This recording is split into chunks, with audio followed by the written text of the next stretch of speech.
한반도 정세의 다양한 이슈들을 살피고 그 대안을 마련해보는 시간, 통일 톡톡톡. 자, 오늘도 유익한 얘기를 들려줄 서인택 회장님과 함께하겠습니다. 회장님 안녕하세요. 안녕하세요. 반갑습니다. 네, 오늘 저희 약간 컬러를 맞췄어요. 아, 핑크, 그러네요. 핑크. 핑크? 오늘 러블리한 날이 네. 됐거든요. 오늘도 러블리하게 힘차게 한번 진행을 해보도록 하겠습니다. 자, 그럼 오늘은 어떤 얘기로 이야기를 나눠볼까요? 오늘 주제 함께 보시죠. 북한의 인권과 종교 자유. 미 국무부가 지난 12일이었죠. 2020 국제 종교 자유 보고서를 내고 북한과 중국 등 인권 침해 문제가 제기된 국가들의 종교 자유 억압 실태를 보고했는데요. 오늘은 이 문제에 대해서 함께 얘기해 주실 전문가분 모셨습니다. 북한 인권정보센터 윤여상 소장님 모셨습니다. 안녕하세요. 네, 반갑습니다. 네, 안녕하세요. 네, 안녕하세요. 네, 소장님. 네. 먼저 북한 인권정보센터 어떤 일을 하는 곳인지 우리 시청자분들께 소개 좀 해주세요. 예, 북한인권정보센터는 2003년도에 오픈을 했는데요. 북한에서 발생하는 인권 피해 사건을 조사하고 자료를 데이터베이스로 만드는 그런 작업을 하고 있고요. 국내에 들어오는 모든 북한 이탈 주민들 전수를 대상으로 해서 저희들이 이 조사를 하고 있습니다. 지금 13만 건 정도의 데이터베이스가 만들어져 있고요. 또 주로 북한에서 고문이라든지 네. 장기간 감옥 생활 하신 분들을 저희들이 모두 만나기 때문에 이분들이 한국 오시면 이분들에 대한 저희들이 나름대로 할 수 있는 지원도 하고 있고요. 그리고 이러한 내용들을 국내외에 알리기 위한 그러한 사업들도 다양하게 하고 있습니다. 국내에 들어온 또 북한 주민들이 많아진 만큼 굉장히 네. 바쁜 생활을 보내고 계실 것 같은데 최근 활동들은 또 어떤 게 있을까요? 네, 지금 3만 명이 넘게 한국에 와 계시는데요. 네. 저희들이 2019년까지는 이분들 전수조사를 했고요. 근데 최근에 와서 통일부가 이러한 조사 활동을 지금 저희들한테 차단을 한 상태여서요. 지금은 조사를 못하고 있는 일종의 암흑기 같은 시간을 보내고 있는데요. 그래서 기존에 저희들이 갖고 있는 자료들을 다시 좀 다듬어서 네. 국내외에 알리는 그런 활동들로 지금까지는 이어지고 있습니다. 뭐 그동안 암흑기라고 하시긴 하셨지만 지금 저희 보면 셋 다 약간 핑크 네, 오늘 컬러 뭐 색을 맞춘 드레스코드가 것 맞아요. 같습니다. 제가 제일 밝은 색깔 같습니다. 오늘 결과는 조금 더 핑크빛으로 마무리 지을 수 있도록 예, 기대를 그렇게 해보겠습니다. 기대하겠습니다. 네. 자, 그럼 본격적인 토크 시작해 보겠습니다. 자, 첫 번째 키워드. 세계의 눈. 어떤 얘기일까요?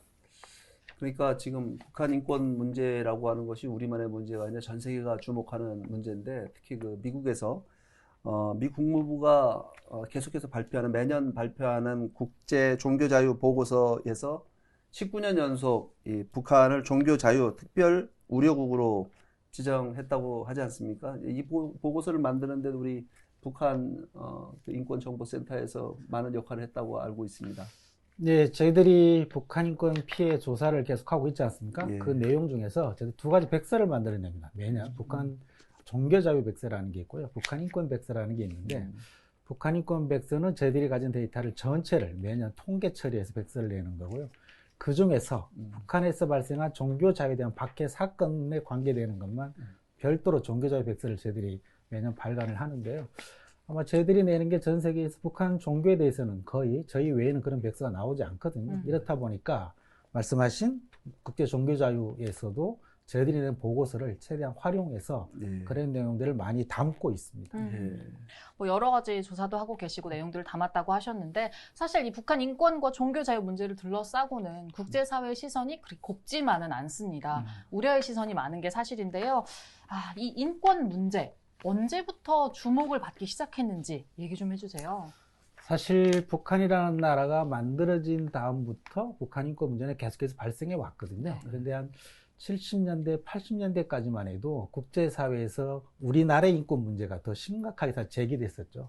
그냥 북한은 그때까지 외부 세계에 정보가 없었기 때문에 인권 문제가 거의 없는 국가로 알려져 있었고 한국은 오히려 외부 세계에서 굉장히 많은 그런 여러 가지 문제가 제기됐었는데요. 90년대 이후에 이렇게 대규모의 탈북자들이 중국으로 탈출해서 이분들 때문에 전 세계에 알려지고 또 이분들이 한국에 와서 저희 같은 데서 조사해서 전 세계에 이게 이제 자료가 알려진 것인데요. 90년대 중반에 탈북자들의 대량 탈북이 북한 인권 문제를 알려지게 된 계기였던 거죠. 근데 이게 알려지고 나니까 자료를 찾아보니까 7, 80년대도 북한이 우리보다 훨씬 더 심각한 문제가 있었는데 폐쇄 국가에서 우리가 정보가 없었던 것뿐 우리보다는 북한이 지금까지 더 심각한 인권 침해 국가인 거죠. 이 알려지지 못한 내용들이 많았다는 얘기인데요. 사실 그 1948년에 유엔 총회에서 세계 인권 선언이라고 그렇죠. 해서 가장 주요한 인권 관련 보편적인 기준이 또 있잖아요. 그렇죠. 거기에 북한이 그럼 가입이 되어 있나요? 예, 북한도 1990년대 와서 남북한이 유엔에 동시 가입을 하면서 북한도 인권 규약에 여러 가지 가입을 했습니다. 우리가 일반적으로 이야기하는 인권에 대한 A 규약도 있고 B 규약도 있고 장애인 권리, 아동 권리, 여성 권리, 보통 9개 대표적인 권리가 있는데 그중에 5개 이상은 북한도 가입을 했거든요. 네. 뭐 가입하는 것은 그렇게 어렵지 않습니다. 본인들이 가입하겠다고 하면 되는 건데 그것이 제대로 작동하느냐는 별개의 문제죠. 5개 권리에 가입은 했지만 대부분의 경우에는 가입만 했을 뿐 실제적으로 지켜지는 건 그렇게 별로 없고요. 요즘 들어와서는 약간의 노력은 하고 있는 게 있습니다. 북한도. 일부러 뭐 북한도 국제사회로부터 그렇게 안 좋은 이야기를 더 많이 얻으려고 하지는 않기 때문에 네. 노력하는 부분이 일부 있어요. 법 제도를 바꾼다든지 이런 거거든요. 그렇지만 법 제도 실제에서는 작동하느냐 그건 또 다른 차원이에요. 네. 그러니까 약간의 노력은 하고 있고 그것이 법이나 제도를 만드는 것 중심으로 이루어지는데 실제에서 작동되기에는 아직까지는 먼 이야기다. 그렇게 보셔야죠. 2014년인가요? 유엔에서 그 COI 네, 보고서, 보고서가 나왔죠. 그러니까 북한 그 인권 보고서죠. 네, 그렇습니다. 그 내용에서 가장 심각한 내용이 어떤 내용들이 있었습니까? 그래서 90년대 이후에 저희들도 매년 백서를 내고 있고요. 네. 우리 통일연구원에서도 내고 대한변협에서도 세 기관에서 북한 인권 백서가 나왔거든요. 이제부터는 거의 나오지 않게 됩니다. 정부 통제로 인해서 없어지게 되는데요. 그때 한국 정부나 한국에 있는 인권단체들이 낸 백서가 많이 있어서 국제에서 알려졌지만 북한이나 이제 중국, 러시아 입장에서는 그런 이야기들은 북한을 탈출한 사람들이 공화국을 폄훼하기 위해서 반공화국에 대한 책동으로 한 증언이기 때문에 신뢰할 수 없다. 이런 이야기를 계속 해왔었죠. 중국도 같이 그 가세를 그렇죠. 했나요? 뭐 중국, 러시아, 뭐 쿠바 그런 나라들이 그런 입장을 표명해 준 거죠. 네. 그런데 이제 말씀하신 것처럼 한국 정부도 아니고 저희 같은 한국 NGO도 아니고 남북한이 동시 가입된 국제기구에서 공식적으로 조사위원회를 만든 거거든요. COI라고 하는 것을. 그래서 1년 동안 조사해서 보고서를 낸 거니까 공식적으로 유엔에서 만든 최초의 보고서죠. 그게 아주 상세하게 400여 페이지가 정리되어 있는데요. 핵심은 북한에서 발생한 인권 문제는 반인도적 범죄 행위다라는 거예요. 반인도적 범죄 행위라는 게 인권 문제 중에서 가장 참혹한 것 중에 하나로 이야기를 하는 건데요. 국제형사재판소라는 게 있습니다. ICC. 네. 여기에서는 인간 사회에서 발생하는 수많은 범죄 행위들이 있잖아요. 그 중에서도 인권 범죄 중에서 딱 4가지 범죄 행위만 국제사회에서 이것만큼 있으면 안 된다. 네. 이것만큼 반드시 우리가 처벌하겠다고 만든 게 국제형사재판소인데 거기서 관할하는 범죄가 제노사이드예요. 대량학살, 유대인 대량학살. 그 다음에 침략행위, 전쟁으로 인한 침략행위라는 거고요. 그리고 전쟁 범죄, 우리나라에서 발생했던 그런 거 많이 있죠. 위안부 문제나 이런 건데요. 마지막 4번째가 반인도적 범죄라고 하는 겁니다. 네. 뭐 살인, 절멸 여러 가지 항목들이 있는데요. 여기에 해당되는 것은 국제사회가 이것만큼 용서할 수 없다. 이렇게 가장 높은 수준의 인권 범죄를 의미하는 것인데 북한의 인권 범죄를 조사해 보니까 유엔 공식 조사위원회에서 이거는 반인도적 범죄 행위로 봐야 한다. 그게 결론이에요. 그런데 북한에서 광범위하게 체계적으로 조직적으로 인권 침해가 발생하고 있다. 광범위하다는 거예요. 조직적으로 체계적으로 어느 정도로 반인도적 범죄 행위로 참혹한 거죠. 그 정도의 국제사회 인식이 이미 2014년에 발표된 거죠. 예. 사실 그 참혹한 실상에 대해서 많은 분들이 예측은 하지만 정확하게 알고 있진 않잖아요. 그렇죠. 간단하게 사례 몇 가지를 들어주실 수 있나요? 거기에서 이제 조사할 때 9개 항목을 조사하도록 되어 있었거든요. 근데 보고서에는 이제 7개 항목 정도로 압축을 한 건데 6가지 정도로 압축을 한 건데요. 반인도적 범죄라고 할 수 있는 범죄 그렇게 많지 않습니다. 근데 왜 반인도적 범죄라고 했냐면 1번은 아사 때문이에요. 대량 아사가 발생했지 않습니까? 뭐 몇십만, 몇백만이 사망했다고 알려져 있는데 가장 관점을 가졌던 게 그 아사 문제인데 보고서 내용은 이런 거예요. 북한에서 아사가 발생한 건 사실인데 왜 발생했냐면 식량이 없어서만 발생한 것이 아니라는 거예요. 함경북도나 양강도 지역에서 대규모 아사자가 발생했고 그중에 많은 부분들이 이제 이쪽으로 탈북한 거지 않습니까? 네. 그런데 북한 당국이 중국으로부터나 외부 세계로부터 식량을 사왔으면 발생하지 않았을 거라는 거예요. 그런데 대규모 아사 사태가 발생하는 걸 당국이 알고 있으면서도 함경도 양강도 지역에 식량을 차별적으로 배급을 했다. 그리고 식량을 사오면 되는데 의도적으로 사오지 않았다는 거예요. 사올 수 있는 돈은 있었는데 네. 다른 데 썼다는 거죠. 그래서 정책적으로 의도적으로 대규모 아사 사태를 발생시켰다. 네. 이것이 반인도 범죄의 핵심이고요. 그 외에도 공개 처형, 그다음에 탈북에서 돌아온 분들의 탈북 여성들에 대한 인권 침해, 성적인 폭행, 그다음에 강제적인 낙태, 영아, 살해 이런 부분들을 핵심적인 반인도 범죄 행위로 했기 때문에요. 저희들이 13만 건을 갖고 있지만 어느 것이 더 참혹하고 어느 것이 덜하다고 말할 수 없을 만큼 사실 하나하나 사건을 설명하기는 대단히 어려운 거죠. 그 정도의 충격적인 사건들이 압축돼 있다. 이렇게 보셔야 될 거예요. 이런 것들이 이제 공개가 되면서 또 유엔이 북한 인권 결의안을 15년 연속으로 채택을 그랬죠. 했어요. 그리고 또 미 국무부는 2001년부터 북한을 특별 관심 국가로 지정을 했다. 네. 이렇게 얘기를 하고 있습니다. 그럼 국제사회에서 북한 인권 문제 앞으로 좀 어떤 식으로 더 바라보게 될까요? 예, 국내에서는 사실 북한 인권 문제가 좌우, 진보, 보수에 첨예하게 대립하는 그런 사안으로 지금 되어 있지 않습니까? 근데 국제사회에서는 전혀 그렇지 않습니다. 말씀하신 것처럼 2003년에 이미 유엔에서 북한 인권 결의안이 채택됐고 2005년에서는 총회에서 북한 인권을 개선해야 된다는 결의안이 통과됐거든요. 네. 지금까지 매년 통과되고 있습니다. 그 최근 몇 년 동안은 총회에서 투표도 없이 컨센서스라 그러죠. 투표 없이 모두 통과되고 있습니다. 그러니까 적어도 국제사회에서는 중국, 러시아, 북한 모두 포함해서 북한 인권을 개선해야 된다는 건 투표도 없이 이미 통과되고 있는 보편적인 이야기거든요. 네. 유독 대한민국에서만 논쟁이 되는 것이니까 국제사회에서는 이미 충분하게 관심을 갖고 있고 개선 노력을 하고 있지만 이게 북한 내에서 강제적으로 어떤 강압적인 조치를 하기는 어려운 사안이지 않습니까? 그래서 국제사회 공론화되고 보편화는 되어 있지만 북한 내부에서 그것에 대한 동의를 하지 않으면 강제력을 발휘하기에는 한계가 있는 것이기 때문에 그런 부분에 좀 아쉬움이 있고 국제사회도 그런 부분에 고민을 좀 더 강하게 앞으로 있어야 되겠죠. 그러니까 결의안 매번 통과시키는 거하고 지금 하고 있는 것만 가지고는 지금 북한의 실질적인 인권 변화에 대한 압박으로 좀 부족하지 않습니까? 그렇죠. 그 소장님 생각하시는 어떤 것들을 하게 되면 더 좀 북한에게 자극이 되고 진짜 실질적 변화가 있을 거라고 생각하십니까? 실제로 아까 말씀하신 그 2014년 유엔 보고서에서는요. 반인도적 범죄 행위라고 특정을 하고 있고 가해자도 특정을 하고 있습니다. 김정은이라는 이름만 쓰지 않았을 뿐 북한의 최고 통치권자, 조선노동당, 국가보위부, 조선인민군, 인민보안성 이런 기관들이 인권 침해 가해 책임자들이다. 그 특정을 하고 있는 거죠. 네. 그러므로 이들을 ICC라고 하는 국제형사재판소에 제소하도록 권고를 하고 있어요. 그러니까 김정은을 ICC에 제소하라는 거죠.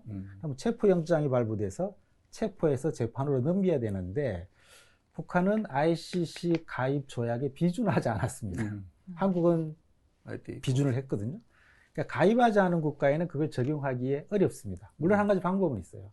안전보장이사회에서 의결을 하면 그거를 강제적으로 할 수 있습니다. 그러니까 김정은이나 국가보위부장 같은 사람을 체포할 수 있다는 거죠. 그런데 이미 중국이나 러시아가 그 부분에 대해서는 반대 입장을 밝히고 있기 때문에 강제력을 행사하기가 어렵죠. 그러니까 그렇다고 다국적군이 들어가기에도 제한이 있지 않습니까? 그렇죠. 물론 이 부분도 그 조항에 포함이 돼 있어요. 네. R2P라고 하는 항목이 거기 포함되어 있거든요. 그러니까 보호 책임이라는 개념을 유엔 보고서에 명시해 놨어요. 이거는 북한 당국이 북한 주민들의 인권을 보호해야 될 책임이 있는데 북한 당국이 그 책임을 다하지 않고 있거나 의도적으로 피하고 있으면 방법이 없는 거잖아요.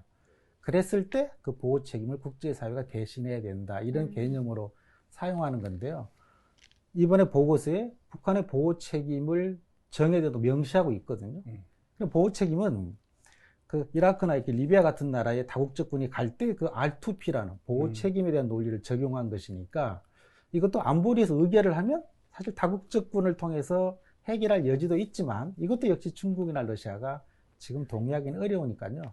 그러니까 그런 국제법상으로 그런 규정이나 항목들은 있지만 실질적인 주권 국가인 북한에게 그러한 방식을 행사하기에는 그렇죠. 제약이 많아서 우리가 여러 가지 고민을 지금 하고 있는 거죠. 네. 저희가 지금 북한 인권을 바라보는 세계의 눈에 대해서 얘기를 하고 있는데요. 또 북한 인권정보센터가 미 국무부가 발표한 국제 종교 자유 보고서 작성에도 도움을 줬다고 했잖아요. 네, 어떤 그렇죠. 내용인지 얘기 좀 해주세요. 네, 제가 사실은 북한 인권에 대한 전체적인 조사를 하고 있지만 개인적으로는 종교 밖에 대한 굉장히 많은 관심이 있습니다. 그렇죠. 네, 북한에서 종교를 갖고 있고 종교적 활동을 했다는 것만으로 목숨을 잃는 분들이 대단히 많거든요. 사실 1945년 전에는 평양이 동양의 예루살렘이라고 할 만큼 굉장히 많은 기독교인들이 있고 종교가 강했었는데 남북한이 분단되면서 50년대, 60년대까지만 해도 북한의 종교 박해 사건이 상당히 많았어요. 많았다는 것은 아직은 북한의 종교적인 게 일정부 남아 있었다는 거죠. 예. 그런데 70년대, 80년대가 되면 거의 나타나지 않아요. 이제 거의 소멸된 거죠. 근데 90년대 초중반에 북한에서 종교 박해 사건이 서서히 늘어납니다. 2000년대 되면 상당히 많이 늘어나요. 이것은 이제 탈북했던 탈북자분들이나 이런 분들이 우리 조중국경에 이런 곳에서 우리 남쪽 분들에 의해서 또 중국의 많은 분들이 선교사분들에 의해서 종교적인 그런 걸 접하고 북한으로 강제 송환됐든 뭐 잡아주러 갔든 그런 것들이 북한에 체포된 것이거든요. 상당히 많이 발생하는데 저는 우리 지금 한국 사회에서 뭐 북한의 선교, 복음화 그런 훈련 많이 하지 않습니까? 여러 교회에서 여러 종파에서. 근데 지금 북한에서 자신의 종교를 가졌다는 이유로 목숨을 내놓고 정치범 수용소에 가는 분들이 상당히 많이 있어요. 그런데 선교나 복음화는 향후의 이야기잖아요. 미래 통일되면 가서 하겠다 이런 이야기지 않습니까? 근데 지금 목숨을 내놓고 자신의 신앙을 증거하는 분들을 알아주지 않고 이들의 생명을 살리려고 노력하지 않는다면 한국의 교회나 한국의 종교인들이 과연 통일 후에 선교 복음화를 말할 자격이 있을까? 저는 그런 생각을 갖고 있기 때문에 특히 북한에서 발생하는 종교 박해 사건 그 피해자들에 대한 걸 저희들이 철저하게 조사를 하고 있고 2007년부터 국문 영문으로 저희들이 북한 종교 자유 백서라는 걸 별도로 발행을 하고 있습니다. 그 내용을 국제사회에서 최대한 활용하고 있는 거죠. 예. 그 종교의 자유 부분은 소장님 말씀처럼 가장 중요한 부분이라고 생각을 저도 합니다. 그러니까 종교의 자유는 자유의 근원이고 근원적 자유가 종교의 자유라는 그렇죠. 인식이 사실은 대부분 사람 이걸 잘 모릅니다. 그러니까 우리가 언론의 자유, 표현의 자유, 정치적 자유, 이 모든 자유는 인간의 양심의 자유를 보장해 줄 때 그런 말하자면 내 양심의 근거에서 내가 내 양심이 옳다고 생각하는 것을 말할 수 있고 표현할 수 있는 표현의 자유, 언론의 자유가 언론의 자유가 보장받을 수 있고 또 기타의 정치적 자유라든가 모든 자유가 보장될 수 있는 거기 때문에 인간의 양심의 자유를 제거한다는 건 결국은 그건 노예제 사회죠. 네. 그러니까 사실은 우리가 인권이라고 말하는 거에 있어서도 가장 중요한 부분이 결국은 종교의 자유 부분을 뺀 상태에서 인권이라는 거는 존재할 수 없다라고 하는 거에 네. 대한 사실은 한국 사회들 이런 보편적 인식이 부족합니다. 그러니까 왜 자유홍수 시대에 살고 있지 않습니까? 뭐 그렇죠. 아무거나 다 자유라고 부르는 시대에 살고 있다 보니까 종교의 자유도 그저 종교를 가질 수 있는 자유로 정도로 생각하는데 사실은 종교의 자유는 양심의 자유, 사상의 자유, 언론의 자유, 표현의 자유 모든 자유의 근원이 되는 거기 때문에 북한 체제의 가장 큰 문제점이 뭐냐? 이게 뭐 우리가 같이 공존하기 어려운 근본 구조를 갖고 있는 것은 결국은 이 종교의 자유 부분을 없앴기 때문에 근본적으로 차단했기 때문에 양심의 자유가 없고 양심의 자유가 없다라고 하는 건 인간의 자유의 모든 근원적 요소로 없애버린 거, 박탈해버린 거거든요. 결국은 이게 국제사회와 더불어서 우리가 이 북한 종교 자유 문제를 목소리를 크게 내고 이게 진짜 북한 사회에도 영향을 줄 수 있을 정도로 저희가 이 움직임을 만들어 나가야 된다고 저는 생각을 합니다. 그래서 정확하신 말씀이죠. 그래서 우리 소장님께서 그 사례들을 모아서 이런 사례를 많은 사람들이 알 수 있도록 하는 거는 정말 중요한 부분이라고 저는 생각합니다. 예, 저희도 그런 목적에서 백서를 발행하는데요. 네. 이게 많은 분들이 읽을 줄 알았어요. 근데 실제로는 거의 관심이 없습니다. 안타깝죠. 오늘 방송을 통해서 많은 분들이 조금 더 관심을 가져주셨으면 좋겠어요. 그러면 정말 감사하죠. 저희 네. 통일 톡톡톡이 생각보다 조회수가 굉장히 높습니다. 네, 관심으로 이어지길 바라겠습니다. 네네. 자, 외교 문제부터 뭐 인권 문제, 그리고 종교의 자유까지 첫 번째 토크 키워드, 북한 인권을 바라보는 세계의 눈. 여기까지 얘기 나눠보도록 하겠습니다.